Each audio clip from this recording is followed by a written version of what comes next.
Boa tarde.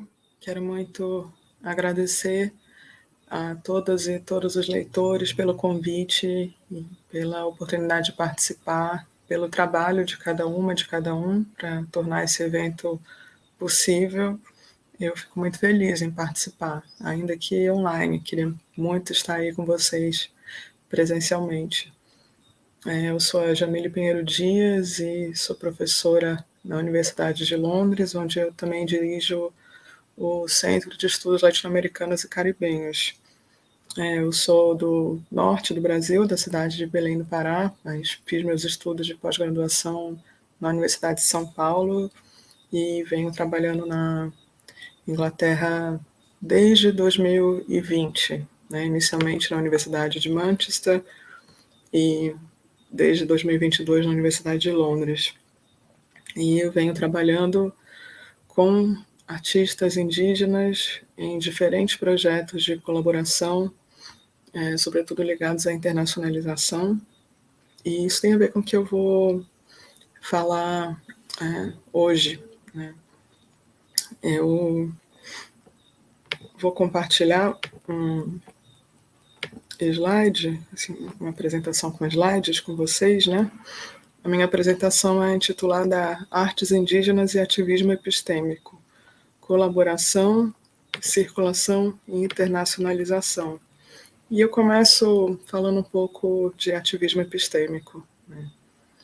O campo das artes, como a gente sabe, é crucial para criar espaço para subjetividades, discursos e corpos não hegemônicos, para criar espaços de visibilização dessas subjetividades, corpos e discursos não hegemônicos.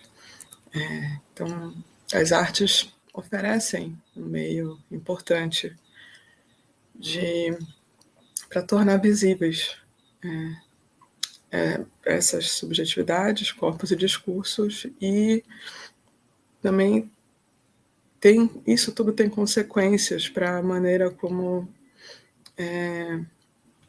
vai se perceber quais vidas são consideradas valiosas e dignas da nossa atenção, da nossa preocupação, certo? É claro que o que é considerado visível no mundo das artes é resultado de longos processos históricos de construções de relações de subordinação e privilégio.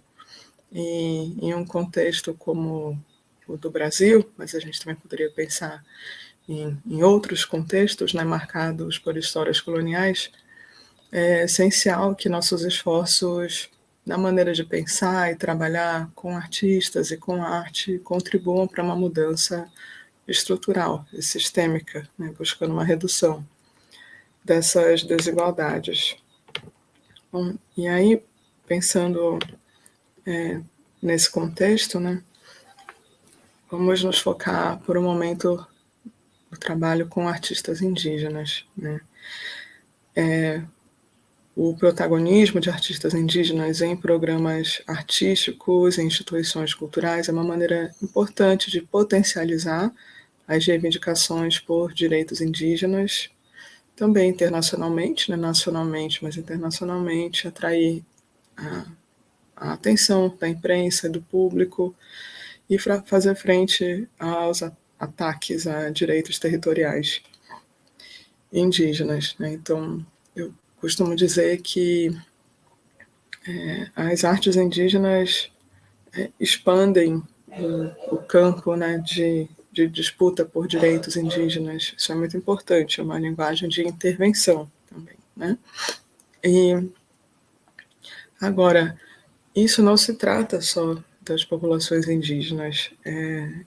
As artes indígenas podem ser um espaço também para a gente debater condições de sobrevivência neste planeta que compartilhamos, para outras populações humanas e não humanas, a sobrevivência das populações vegetais, animais e assim por diante, como um todo. Então, eu queria começar falando disso. Vocês veem na foto do slide a pesquisadora, antropóloga, fotógrafa, cineasta do povo Baniwa, Fran, Baniwa e o pai dela, que é Francisco Fontes Baniwa, também um grande mestre de remos, cestaria, do povo Baniwa, também de narrativas. Tive a oportunidade de trabalhar com eles recentemente em um festival de artes na Alemanha, o Theater Forma, sobre o que eu vou falar um pouquinho já já. Então, algumas perguntas que eu coloco diante disso é como a gente pode trabalhar junto com artistas indígenas para fazer frente a mentalidades extrativistas, né?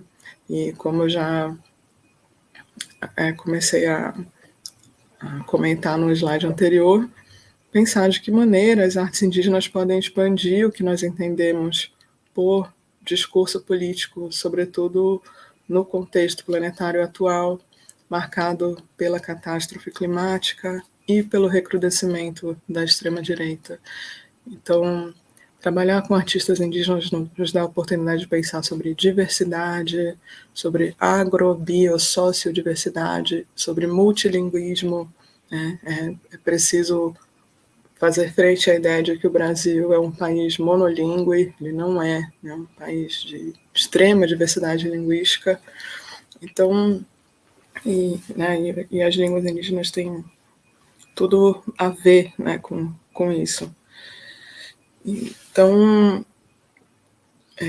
o ponto é pensar até mesmo como as artes indígenas podem ser uma forma de diplomacia cultural. Isso já está acontecendo nesses processos de internacionalização, né, como que nesse trânsito entre artistas indígenas provenientes do Brasil, de outros lugares, por eventos internacionais, questões ligadas à crise, catástrofe climática e esses problemas ligados a racismo, xenofobia, autoritarismo que se alastram por tantas partes do mundo, né, também podem ser pautados.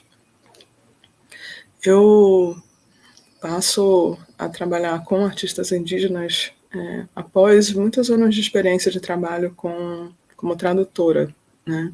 Eu também atuo como tradutora, além de estar na academia. E aqui no slide vocês veem duas co-traduções recentes que fiz com Alex Brostoff, que são as traduções de Futuro Ancestral e A Vida Não é Útil, de Ailton Krenak, né?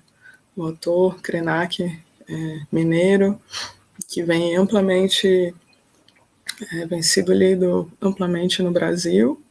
É um caso de autor indígena que se tornou um best-seller, né, extraordinário, e gradualmente passa a ser lido também nos países anglófonos, e hispanófonos, e assim por diante, contribuindo para esses processos de internacionalização, como alguém que oferece subsídios críticos, teóricos, essenciais. Um momento marcante, recente, desse processo de internacionalização é o pavilhão Ranrampuan, no qual tive a oportunidade de trabalhar como intérprete também, junto com os curadores e artistas, e ao lado da professora Lúcia Sá, que foi minha companheira nesta tarefa, né? E recebemos o convite dos próprios curadores, né? Harissona Pataxó, Denilson Baniwa e Gustavo Caboclo. Então, você tem uma artista do Nordeste brasileiro, do contexto do sul da Bahia, e dois artistas provenientes de povos amazônicos, né? Baniwa e o Apixana, no caso do Gustavo. E os artistas foram, ou são, né, porque ainda é possível visitar o pavilhão Ranrampuan, em Veneza, no momento, são todos do Nordeste, né? Glicéria Tupinambá e Olinda Tupinambá da Bahia, e Zé Alcarapotó, originário de Alagoas e residente no estado de Pernambuco no momento. Então foi um encontro muito interessante entre Amazônia e Nordeste, e pautando questões de retomada de territórios indígenas, disputa entre certos setores do agronegócio e a defesa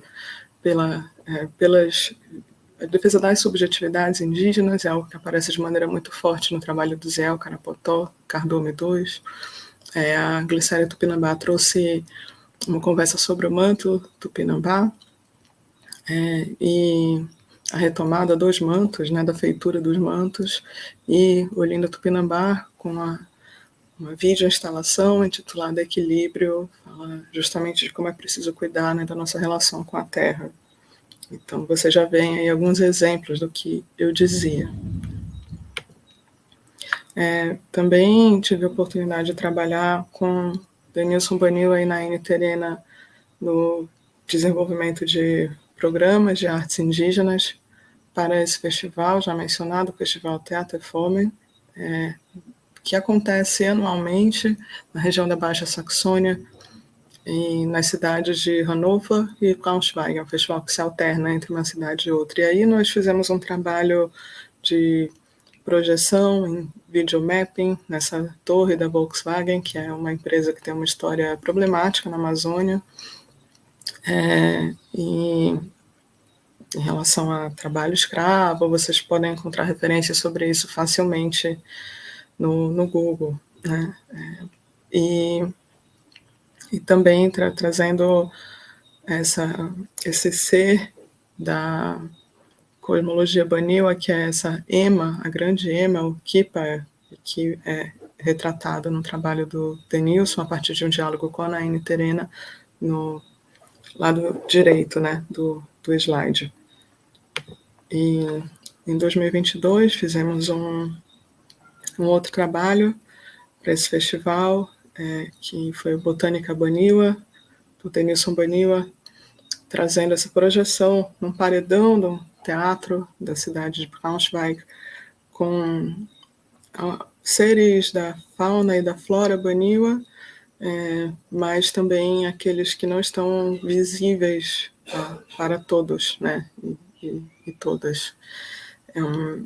Apenas para aqueles que têm um olhar mais treinado, né, pelo xamanismo, né, pelas práticas xamânicas. Então, são os seres invisíveis da cosmologia Baniwa. Do lado direito, vocês veem uma série de fotografias de Naine Terena, que foi o Eu Sou uma Árvore, feitas com fotografias de árvores que estão no Brasil, na África do Sul e na Alemanha.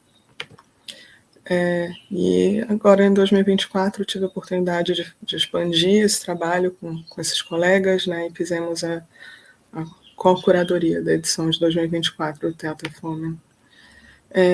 Eu comentava que trabalhei durante alguns anos na Universidade de Manchester, né, e lá me dediquei ao projeto Culturas do Antirracismo na América Latina. Vocês podem também localizar o site do projeto pelo Google, né?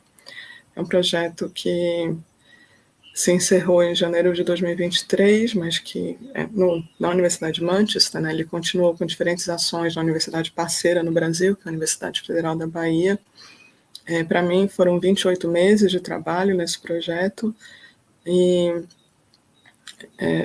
que também aconteceu na Argentina e na Colômbia, mas a parte pela qual eu fui responsável foi desenvolver a pesquisa com artistas indígenas no Brasil, né? E eu só queria contar para vocês que um dos pressupostos do projeto Culturas do Antirracismo na América Latina é que a arte é fundamental para fazer frente ao racismo, porque ela mobiliza forças afetivas.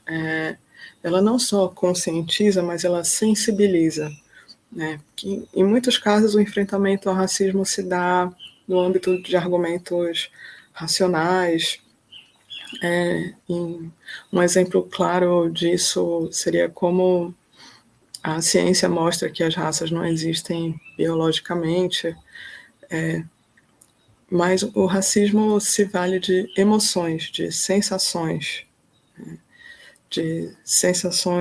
e emoções arraigadas nas estruturas que moldam, que dão forma à vida em sociedade. Então, a arte é uma ferramenta poderosa de autodefesa para povos historicamente marginalizados, né?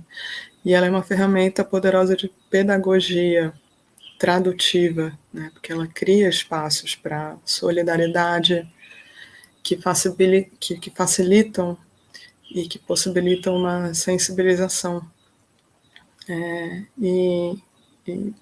enfim, isso transforma o nosso repertório sensível. É por isso que eu gosto tanto de trabalhar para além da academia, com instituições culturais, que eu vejo na prática, né, a eficácia do trabalho com a arte para fazer frente ao racismo, ao autoritarismo, e, enfim, para promover essa sensibilização. Eu tenho tido parceiros importantíssimos nesse processo, né?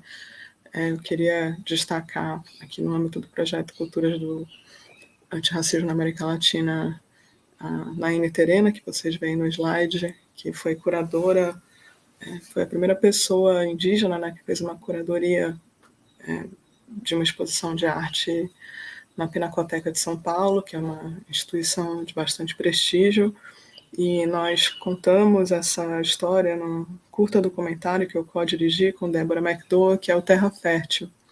Procurem também no YouTube, né, para assistir. Vai ter uma série de entrevistas com artistas dessa geração. Disponibilizamos também um conjunto de conversas online disponíveis no YouTube, no âmbito do projeto Culturas do Antirracismo na América Latina, em parceria com a Pinacoteca de São Paulo e a pesquisadora Naine Terena, sobre a atuação de mulheres artistas indígenas, sobre futuros da arte indígena no Brasil, curando com a arte indígena, no qual a gente pensa na curadoria também no sentido de cura, né, de sanação, e as artes indígenas e as culturas de resistência. Então foram conversas muito ricas que estão aí para quem quiser acessar. Como parte do projeto Culturas do Antirracismo na América Latina, também tivemos esse festival de arte antirracista e decolonial latino-americana, que aconteceu no Teatro Independente da cidade de Manchester, com artistas do Brasil, da Argentina e da Colômbia. E tivemos uma exposição online, vocês veem aí os trabalhos de Arissana Pataxó, Naine Terena, Overá, Denilson Baniwa, Jader Esbel e Olinda Tupinambá. É possível acessar essa exposição online no link que está no slide.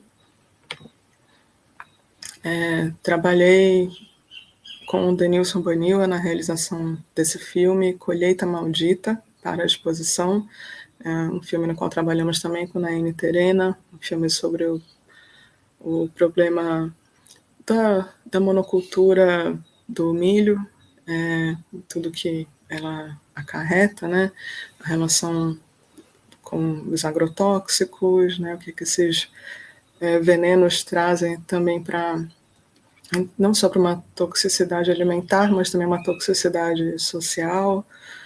Vejam o filme, está no YouTube também, está nessa exposição online do projeto Culturas do Antirracismo na América Latina. A cultura é o Colheita Maldita. Denilson Baniwa, Naine Terena e eu, durante a realização desse filme. O filme é uma paródia de um filme de terror homônimo, né, o Colheita Maldita, bem conhecido. E vocês assistindo vão entender os paralelos, né, para quem conhece o filme. Então tem ressonâncias entre os desertos verdes da monocultura do milho no Mato Grosso, né, onde gravamos, e esse filme estadunidense que se passa numa região conhecida como Cinturão Bíblico, né, no qual crianças que formam um culto religioso fundamentalista assassinam adultos por desonrar o milho com práticas agrícolas imprudentes, né? Enfim, no filme traz um paralelo disso com a situação no Brasil e com elementos da cosmologia Baniwa. Sobretudo a grande ema, né, o Kipa. Também vocês podem encontrar uma série de conversas que tive com o Denilson Baniwa ao longo da pandemia no YouTube. E essas são algumas imagens que fizemos ao longo da gravação do filme Colheita Maldita, né, essa referência ao que há de letal na monocultura do milho e dos agrotóxicos, né, o agromata, agrocídio. Isso é um trabalho com light painting, que é aquela técnica de desenhar no escuro com alguma fonte de luz, né? E mais recentemente, também no Museu Britânico, British Museum, desenvolvi esse projeto com o artista Gustavo Caboclo e a historiadora Rosane Wapichana, ambos do povo Wapichana, de Roraima. E é um projeto de uma residência artística chamada Ateliê Lavrado, que teve como centro o algodão, o ato de fiar algodão, como um símbolo até da reconexão entre comunidades e museus, né? Refazer os fios entre as comunidades e os museus, diminuir essa lacuna de comunicação. Acabou de sair um texto na revista da Universidade de Harvard, que reúne publicações relacionadas à América Latina, né, a respeito dessa experiência. Aí é uma visita ao Museu Pitt Rivers, a reserva técnica do Museu Pitt Rivers, na Universidade de Oxford, que contém também objetos, né, ou seres sequestrados do povo Wapichana.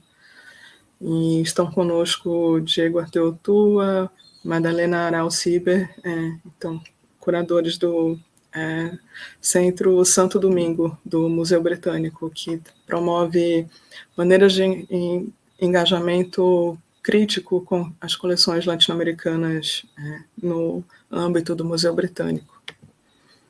Um evento público que tivemos, esse é Gustavo Caboclo, com alguns objetos trazidos, né, da comunidade do Kanawani, que é a comunidade Wapichana a qual ele está vinculado, né, e objetos da reserva técnica, objetos Wapichana que estão presentes na reserva técnica do Museu Britânico. Também tivemos algumas experiências de itinerância e viagem. Essa foi uma exposição, uma pequena exposição do Gustavo Caboclo, na qual também trabalhei, no Centro de Estudos Latino-Americanos da Universidade de Berkeley, na Califórnia. E a partir dessa experiência a gente perguntou o que um Centro de Estudos Latino-Americanos pode fazer para descentralizar a própria noção de América Latina. Então foi super interessante, né? Foi uma experiência para repensar o que conta como arquivo, o que é afinal uma biblioteca, e, enfim, tentar expandir conceitualmente esses termos. E aí um registro da exposição, vocês veem os fios de algodão vermelho, né, passando pelo espaço. E aí foi uma ida à Universidade de Brown, na qual também tivemos um evento. E, por fim, para concluir, esse trabalho recente que eu destaco por ser uma parceria entre um artista indígena da Amazônia brasileira e um coletivo de artistas e ativistas da Amazônia peruana. Eu estive na equipe, né, desse filme, que é o Baquexral, Plantas em Luta. Nós o realizamos em uma comunidade Shipibo-Conibo, na região de Pucallpa, e os diretores foram Denilson Banil, mais uma vez, e Comando Matico. É um filme que começa agora a circular por festivais e a gente fica muito contente, né? Nesse caso é um filme que tem uma certa continuidade com Colheita Maldita. Ele trata do problema da monocultura do dendenzeiro e as consequências disso para a saúde da população local, né, Shipibo-Conibo, de uma maneira ampla, né, problemas ligados a não só a desmatamento, mas também a diabetes, consequências diretas para o corpo, né? Então, é isso. E na produção desse filme, nós ficamos amigos dos rappers que vocês veem do lado direito, que são Whitner Fago e Tiana Dávila, do povo Shipibo-Conibo, e no projeto Culturas do Antirracismo na América Latina já tínhamos conhecido dois irmãos Brian Narwhal, do povo Con, que tem essa dupla de hip hop com, esquina com. E foi muito bonito, porque podemos convidá-los para esse festival na Alemanha, né, o Theater Formen. Então, vocês veem também como esses processos de internacionalização contribuem para criar redes de contato, redes de possíveis colaborações entre artistas indígenas de diferentes regiões da América Latina, né? Nesse caso, Peru e Argentina, né? Só para dizer que o filme Baquistral foi financiado pelo projeto Eco Amazônia, ligado à Universidade de Coimbra, né? E, como eu disse, o Culturas do Antirracismo foi financiado pelo Conselho de Pesquisa em Artes e Humanidades do Reino Unido e teve sede na Universidade de Manchester, em uma parceria com a Universidade Federal da Bahia. Então, aí são diferentes projetos que também se cruzam, né? E a gente pode pensar no impacto disso a longo prazo, né? Então, agradeço pela atenção de vocês, foi um prazer compartilhar um pouco dessas pesquisas em andamento e espero que futuros diálogos se façam com os colegas. Obrigada.